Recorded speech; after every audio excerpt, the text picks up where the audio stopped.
Jadi keputusan yang tepat itu nggak selalu melulu budget, bukan teman-teman. Tapi kebutuhan dan ekspektasinya teman-teman bermain. Buat teman-teman yang udah ready untuk start mulai main RC Drift, yuk kita main Crazy.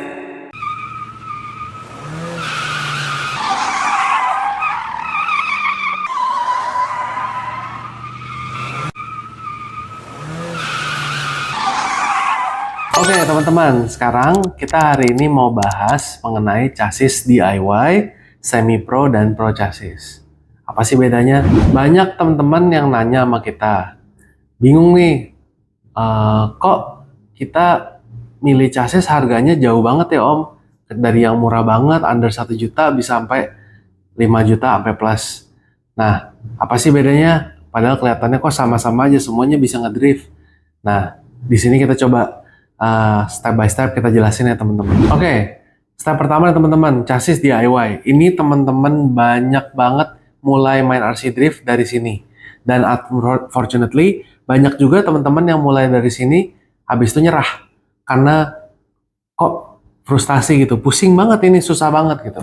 Apa sih chassis DIY itu teman-teman? Nah, chassis DIY itu biasanya kalau saya pribadi ngeliatnya ada dua nih teman-teman. Nomor satu yang sering dilakukan adalah memodifikasi chassis yang bukan untuk drift. Contohnya adalah WL Toys K969. Nah, di situ teman-teman biasanya chassis tersebut itu akan diubah bagian bulkhead depannya dan belakangnya supaya dia menjadi rear wheel drive. Udah gitu, steeringnya itu bisa beloknya full lock positionnya itu bisa patah banget teman-teman. Seperti khasnya mobil drift. Nah, di chassis DIY yang ini sebenarnya dibutuhkan skill dan basic understanding yang jauh lebih tinggi untuk bikin.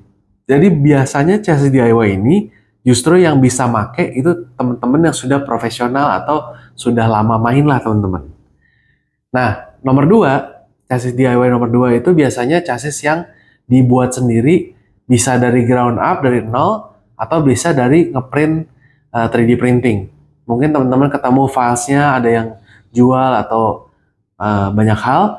Nah, itu teman-teman sebenarnya bisa ngeprint chassis sendiri. Minusnya adalah kalau buat saya adalah durabilitas teman-teman. Di chassis DIY yang ini, karena kita pakai material yang bukan permanen seperti 3D printing, bahannya itu akan selalu constantly shifting, selalu berubah. Nah, pada saat dia kena panas, dia bisa bengkok. Kita kasih torque atau kita putar bautnya terlalu kencang, dia akan ngejebolin dratnya gitu. Jadi di chassis yang ini sedikit ribet untuk mempertahankan dia keadaannya seperti itu. Walaupun banyak caranya untuk membuat dia lebih durable. Tapi at the end of the day, teman-teman yang mulai dari sini kebanyakan juga teman-teman yang baru mulai main. Sehingga malah kesulitan sebelum dia ngerti driftingnya, dihadapin dengan banyak sekali problem yang terus keluar gitu teman-teman. Oke, kita lanjut ke chassis semi pro teman-teman. Chassis semi pro itu biasanya chassis yang menurut saya udah pabrikan, udah full metal, tapi harganya masih relatif murah. Biasanya chassis ini udah cukup banget teman-teman pakai untuk balapan, cukup banget dipakai buat kita fun main, mau sama kayak gimana juga sebenarnya lebih sulit jauh untuk rusak. Walaupun pasti ada kemungkinan kecil dia bisa rusak juga, contohnya di bagian dratnya. Karena chassis semi pro ini biasanya materialnya sudah baik, tapi belum baik banget. Contohnya pakai metal-metal yang masih lunak, sehingga kekuatannya juga terbatas. Bukan tidak kuat, tapi terbatas. Ditanya, Om, kalau gue udah beli chassis kayak... Kalau ditanya, Om, gue udah beli chassis kayak begini, semi pro, perlu nggak sih gue upgrade lagi segala macam? Kalau soal upgrade dari atasnya semi pro, di atasnya semi pro, keputusan itu seluruhnya ada di tangan teman-teman. Perlu atau enggak, belum tentu perlu.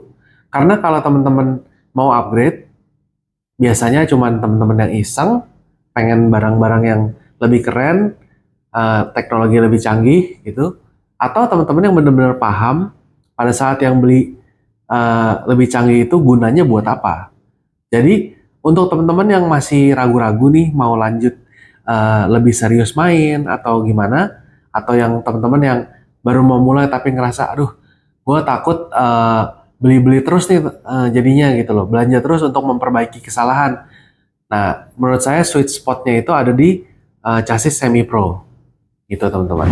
Oke, kita lanjut ke finalnya nih teman-teman, chassis pro class. Chassis pro class itu kayak gimana sih? Kenapa dibilang pro class?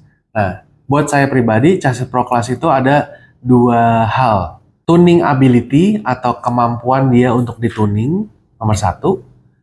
Nomor dua, bahan yang jauh-jauh lebih bagus dan material yang lebih bagus, proses yang lebih bagus. Terus nomor tiga, di chassis pro class itu kita mungkin udah lebih bisa milih chassis yang lebih cocok ke driving style kita. Buat saya pribadi untuk beberapa chassis yang udah saya coba, chassis pro class itu ada yang gerakannya lebih mainnya presisi, tidak mungkin kalau dibilang dari segi stylenya dia kurang flowy gitu, atau sebaliknya ada chassis yang lebih flow gitu, cuman itu semua balik ke driving style dan taste-nya teman-teman. Karena di chassis ini soal butuh atau enggak sudah bukan pertanyaan, tapi harus balik di si driver yang menjawab. Oh, gue udah mulai butuh nih karena gue mau mobil gue tuh benar-benar sesuai gerakannya yang gue mau. Bukan lagi kita yang harus membiasakan ke chassis tersebut. Tapi chassis itu udah kita pilih karena berdasarkan, oh ini tuh gerakan yang gue cocok nih di mata gue sama caranya gue main, itu yang gue cari. Nah, di chassis Pro Class itu possibility-nya lebih besar teman-teman. Oke, jadi harus pilih yang mana nih teman-teman? Balik lagi ke teman-teman. At least saat ini kalian udah lebih tahu apa sih perbedaan utamanya chassis-chassis DIY, semi pro dan pro class. Saran saya tidak selalu lebih mahal tuh selalu lebih baik, memang. Cuman seringkali memang yang lebih high end ujung-ujungnya lebih keluar budgetnya lebih sedikit daripada yang cicil dari bawah untuk sampai atas.